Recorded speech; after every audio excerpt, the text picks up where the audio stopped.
Oi, gente, tudo bem? Muito boa noite. Espero que esteja tudo bem com você. E se por um acaso não esteja, existe uma solução.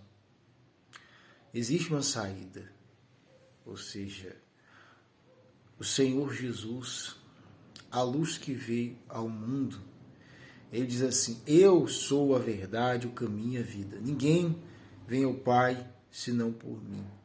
Ou seja, a solução, a saída, o socorro, o refúgio, a fortaleza. Eu gostaria de fazer uma pergunta. Qual é um dos melhores investimentos que se pode fazer? Não estou falando agora de espiritualidade, entre aspas, mas algo que você pode comprar, o cash, né? Pega lá o din-din, algo que você pode adquirir, ou muitas vezes até ganhar. Ou seja, um investimento baixo com maior benefício, assim, imaginável. São livros. Livros. Não são caros. E o que está dentro desses livros? Linhas de raciocínios, pensamentos que divergem muitas vezes dos nossos. E a Bíblia, por um exemplo, é o mais vendido, né, a nível mundial, e se também fosse o mais lido e praticado, esse mundo seria outro. Mas, quer dizer, uma forma barata de se adquirir, fácil de se adquirir, e que traz um conteúdo magnífico. São leituras. As próprias escrituras sagradas podem nos dizer.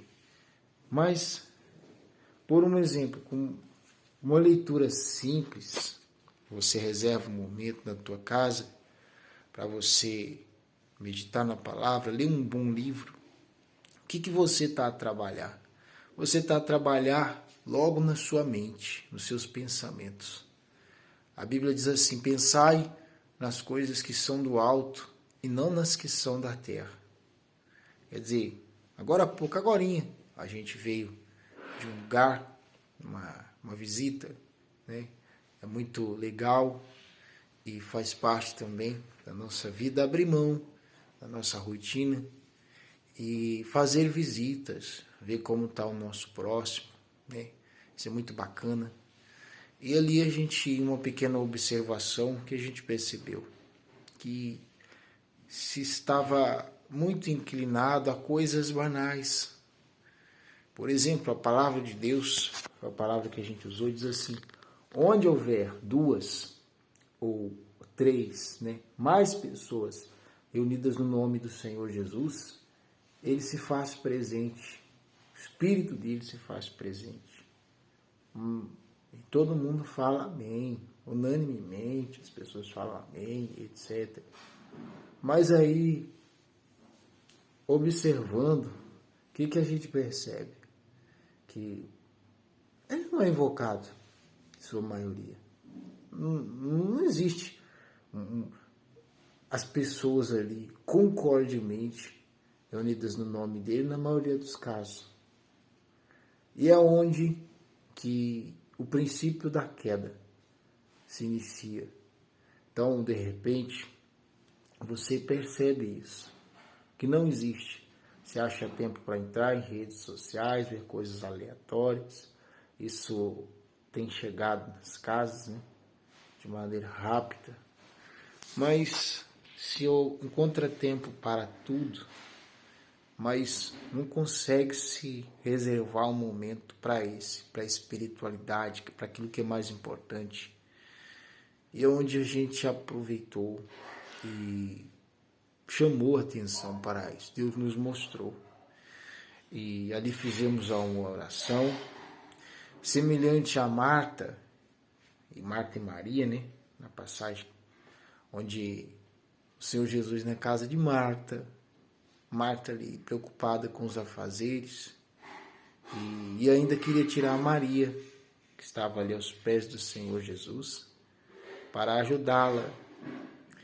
E onde o Senhor Jesus a chamou: Marta, Marta.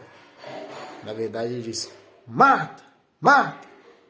Não estou gritando porque é um pouco tarde, mas porque ela estava tão apegada ali às coisas que estava desprezando as principais. E hoje é o que a gente tem visto. As pessoas tão desesperadas em conquistas materiais que têm desprezado as mais importantes, que são as espirituais. Nós não somos um corpo que tem uma alma. Nós somos uma alma que tem um corpo, a nível de importância, né? Então, a gente viu sobre isso. E quando a gente não compreende o que é passado, como crerão se não há quem pregue? E como vão ter fé se não ouvir, se a fé vem pelo ouvir a palavra e a palavra de Deus? Então, por aí você entende. Quando você sujeita, como diz a Bíblia, sujeitai-vos, portanto, a Deus, resiste ao diabo, ele fugirá de vós. Mas às vezes você vê o oposto. A pessoa se sujeita ao mal e resiste a Deus, resiste à palavra de Deus. Como que vai ser o resultado, né? Então, um livro que eu iniciei a ler, gostei muito, diz assim, ó, o Espírito Santo, diz a Bíblia assim, recebereis poder ao descer sobre vós o Espírito Santo, e ser minhas testemunhas, né? Mas isso, a fé genuína, a fé pura, ela precisa acontecer essas coisas. E veja que inicia esse livro, como inicia, ó, o Espírito Santo coloca o temor no lugar certo, para que o salvo tema o que, de fato, deve ser temido. Quantas pessoas... Temor é respeito, um profundo respeito, consideração, né? Muita gente pensa assim que é medo de Deus. Não há sentido nisso. Já penso, por exemplo, se tem um relacionamento onde comumente a mulher tem medo do marido, tem medo do namorado, não é algo saudável. Comumente a pessoa que está do outro lado causando isso é problemática. Então, temor não é medo.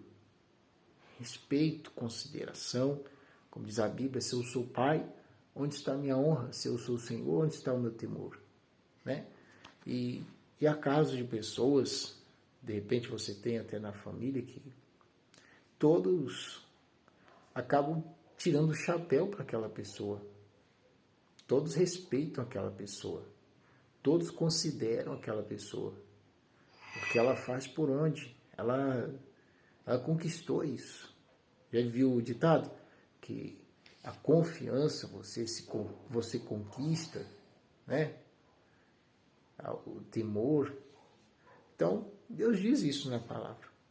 E aqui ele diz, o Espírito Santo coloca o temor no lugar certo, para que o salvo tema o que de fato deve ser temido.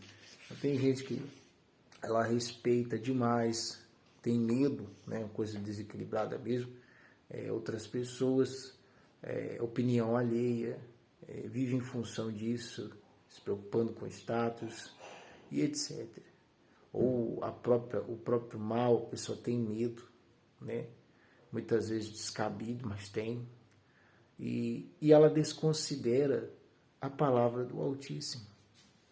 Quer dizer, ela teme o que não deveria ser temido e deixa de temer o que deveria ser temido, que é considerar a palavra de Deus. E nessa oração que a gente fez há um tempinho atrás, a gente diz exatamente isso. Que tem gente que ela tem medo do maligno, tem medo. E não teme criticar a Deus, fazer piada com o nome de Jesus. Ela não teme falar mal de um servo de Deus, não sabe o nome, mas se baseia no disse-me-disse, e ela sai, como diz, descendo o pau, descendo a lenha, descendo a borracha. Ela não está nem aí. Fala mal. mas ela não fala mal, ela não critica, ela não fala mal do diabo, porque ela tem medo. Entende? Então, aí essa frase começa a ter sentido. O Espírito Santo coloca o temor no lugar certo, para que o salvo tema o que de fato deve ser temido. E aqui, para finalizar, olha o versículo. Recebestes vós já o Espírito Santo quando creste? E eles disseram-lhes, nós nem ainda ouvimos que haja Espírito Santo. Está no livro de Atos, capítulo 19, versículo 2.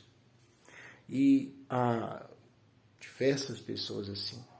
Não se fala no Espírito Santo, se fala de um modo raso, não se fala nas investidas do mal, também se fala de forma rasa, mas os frutos estão aí. Pessoas se levantando, querendo se matar, querendo destruir umas às outras, angustiadas, vazias, presas nos vícios, não dormem à noite, se cortam, dores de cabeça constante, insônia, e por aí vai. Né?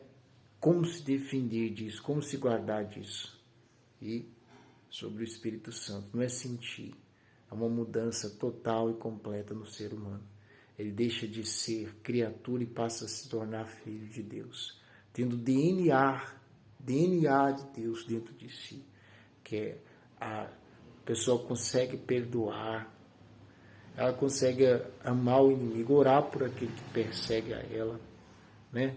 E comumente, às vezes, um mero religioso, ele não faz isso. Às vezes, o mesmo que chegou com seus lábios, glorificando a Deus, numa conversa mais aprofundada, você descobre que essa pessoa ela tem mágoa. Quer dizer, como se ela crê em Deus, que é o Deus do perdão, e ela tem mágoa? Quer dizer, não bate.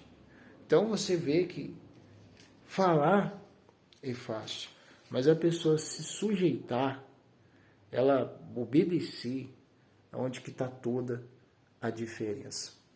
Então, não ficou longo. Às vezes pode pensar, poxa, que vídeo longo. Não ficou longo. Isso aqui não é nada. Porque se você olhar o que é uma partida de futebol, falei futebol, né? É futebol. Se você olhar uma partida de futebol, é 45 minutos, né? Fora os acréscimos. E sua maioria, muitas pessoas que se encontram até o presente momento inseguras, temendo, como diz o livro, o que não se devia temer, e deixando de temer o que se devia temer, que é o Altíssimo, elas gastam muito mais do que isso aí em coisas que não é pão, em coisas que não tem proveito algum. Então vamos ficar por aqui hoje e quem sabe fazer uma live aí, conversando com as pessoas, com o único objetivo, mirar na eternidade. Mirar na eternidade. Pessoa que tem visão, né? Não é essa pessoa que quer coisas aqui materiais. Tudo isso vai ficar por aí. Mas a pessoa que tem visão de eternidade, ela planta para colher na eternidade. Que Deus abençoe a sua vida, os seus caminhos. Forte abraço.